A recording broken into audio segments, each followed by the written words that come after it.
What are some cheat codes you've found in the game of life? Several times in life I've cold called a company to confirm my interview time. I didn't have one prior to my call, but in their confusion and inability to even find my resume I've managed to secure an interview about 4 out of 5 times. Twice I've gotten the job.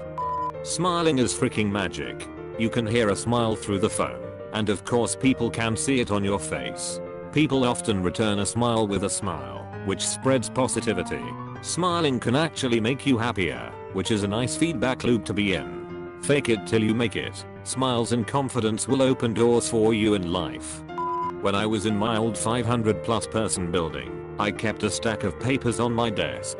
When I was bored or got tired of sitting down, I'd get up, grab my stack of papers and walk around. I called them my walking papers and did this for months. Got a lot of head nods and not one question the entire time. People always assumed I was on an important mission, but nope, not in the least. PS, worked on the executive floor / wing too. Take a $1 bill and flip it over. Now take a $5 bill and tape it to the end of the upside down single with as little tape as possible to make it secure. Now feed the $5 bill into a change machine. The coin machine reads the 5, gives you quarters, then reads the upside down single, rejects that, and boom, you got yourself a felony. Niceness gets you everywhere. I get free from being nice. And no, it's not because I'm a cute girl. Because I'm not. I'm an overweight, balding man. People respond to niceness. I've befriended the Comcast customer support person. I've befriended the most disliked, crotchety person in our office. I get special treatment at my cafeteria because I treat the service staff like actual human beings. I get fees waived because I ask nicely. Be nice. It costs little and is worth a lot. If you have no complaints about your food service / staff at a restaurant, ask to see the manager and pay a compliment and a thank you about the server / host / staff. Usually people want to see a manager to complain, and a compliment is nearly always welcome. I've gotten countless free DRINKS / APPETIZERS / CHIPS / percent off my bill, all for just making a polite comment to management. Edit. Thanks for the Reddit gold, kind stranger. You probably caused many heart attacks until they realized you wanted the manager for good reasons. I had a professor in college who, while lecturing, suddenly let out a huge fart. Without pausing, he turned his head, as if talking to someone behind him, said bless you, and continued lecturing, as if nothing had happened. It immediately diffused any potential awkwardness and embarrassment, and I vowed to use the same strategy if the same thing ever happened to me in front of a large crowd of people. The correct response to any compliment is thank you. You can then follow it up with a comment if you'd like to continue the conversation. If someone likes your dress, thank you, it has pockets. If someone compliments your art, thank you, I've been practicing. If someone asks if you're a professional singer because you have a good singing voice, thank you, I just sing for fun. Not only does it make you seem confident and self-assured, it tells them that they are right. That's a friendly thing to do. This even works if you don't believe the compliment. Saying, oh, no, I'm ugly, when someone compliments your appearance not only tells them that they are wrong, it makes you think of yourself as ugly. A better answer would be, thank you, I really appreciate that, and I don't always believe it, so hearing that from you helps. I've started going with thank you, that's nice to hear. No one stops a guy or girl carrying a pizza. It can get you backstage to concerts. I've always wondered, what exactly do you do once you get backstage? Eat the pizza. Compliment your children with you are a hard worker, and not you're smart. Studies show that kids who think they're hard workers outperform kids who think they're smart. You don't have to always give away the recipe. By that I mean, don't over-explain yourself. If you can't do something, 9/10 times it's okay to simply say unfortunately I'm not able to do that, can't swing it this time, etc. You don't have to go on and on about why, or make up reasons and list them off. Over-explaining just ends up looking more suspect than simply being clear and concise. Ask questions about everything. Ask people about themselves. Be open about stuff you don't understand and ask questions about that. When you forget someone's name, own up to it and just ask them. I'm amazed at how many people won't acknowledge even a tiny amount of ignorance, or won't show honest curiosity about something, can't admit they've forgotten something they feel is important, and won't ever ask for help. Guys, your life becomes so much easier if you just drop f***ing ego and ask. I have a heated throw blanket in my living room in the winter. I wrap my coat up in it, crank up the heat, and in a few minutes, my coat is toasty warm, so I can brave the coldest day. Also toss your jeans in the dryer for 15 minutes on a cold morning and you will have similarly warm jeans. It's a nice perk if you have guests over too. Get a credit card like Amex Blue that has 6% cash back at groceries.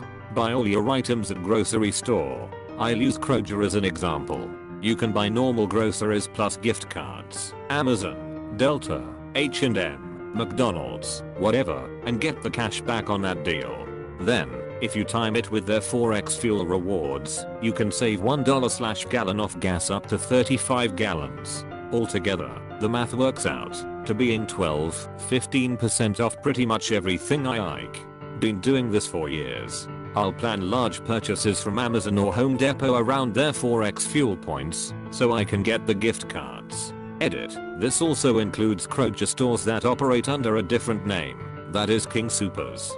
You can borrow almost all of your textbooks from the library as a college student because of modern book rental agreements most colleges have. WorldCat allows you to be linked to almost any library in America, and all you have to do is find your book in the system and fill out a request form at a library, and it should be there in a week. I've saved probably $2,000 doing this in my first 2 years of college. All of my courses now require an online code to do the mandatory homework assignments, which you can only try by buying a textbook full price, or you can buy just the code for $20 less. So only $130 instead. How generous. I cannot overstate how much dressing well and being well groomed will impact your life. It'll drop the difficulty by 2 or 3 levels. No joke. People will treat you vastly differently. The opposite is also true. Pause like wait when asked a question, or engaging in idle conversation and someone is speaking. Do not immediately begin your reply. When they stop speaking, they usually aren't done. And in the case of questions most people and finished, and if you give them time they usually provide 10 answer to the question as well. So yeah, listen as well. Also, people like talking about themselves. When you meet someone, just ask them questions about their lives or the things they've done. If you have enough questions you won't ever run out of things to talk about during the conversation and they walk away feeling so heard. Plus, then you know more about them, and next time you see them, you will have even more to talk about or follow up on. Hey, last time I saw you, you were mentioning this thing at your job. How did that go? Etc. To seem charming, all you have to do a lot of the time is to be an engaged listener. You don't need an amazing sense of humor to be able to lay on the compliments or regale people with stories. Just listen to other people in a way that shows you are interested and not only waiting for your turn to talk. Make eye contact. Don't interrupt them. Don't turn the conversation to be about you. Ask good questions. Edit. I just want to add, as per many comments here, that being engaged listener is not the same as being a sort of conversational doormat where you have to allow people to drone on and on about things that don't interest you, annoy you, offend you, or drain you. Merely suffering through an encounter is pretty much the opposite of what I'm talking about. It's about letting yourself be interested in and learn from other people and not focus so much on feeling like you have to be an entertainer. And being an engaged listener is really the opposite of the person who just listens and never wants to talk about themselves. You are putting yourself into the conversation with your interested responses. You are guiding it to places you find interesting. Just suffering through boring conversations is not engaged listening. Use the word soon instead of later with your loved ones, or if you are trying to form a new connection with someone. It shows you are interested in talking, but currently busy with something. Egg, talk to you soon. Edit. This doesn't apply to all the scenarios. And it's not creepy or serial killery if you follow rule 1 and 2 in dating. That's another cheat code in the game of life. No matter what your bedtime and wake up time is, stick with it. After a decade of being that person on Facebook at 3 AM and off to work 4 hours later, I started to view sleep as an enjoyable activity, not a chore. Game changer. Mornings are never a drag.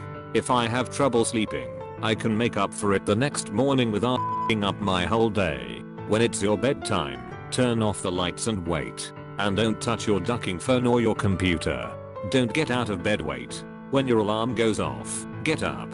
Repeat for 2 weeks. Enjoy a better life. I agree with 99% of this. Sleep hygiene is incredibly important, as is a good schedule.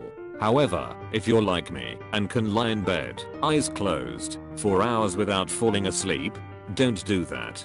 After 30 minutes, get up, go to some other room, and do something boring. Stare at the wall, read the phone book, make and drink a cup of tea. Lying in bed until you fall asleep is good if it doesn't take 3 hours, because after a while being awake in bed makes it harder to fall asleep. Basically, if you can't fall asleep, take a break and try again. Edit. Misplaced comma Reddit 2. I should have specified caffeine-free teas. Some teas are intended to make you sleepy, but personally I just go for my favorite herbal blend, Blue Eyes.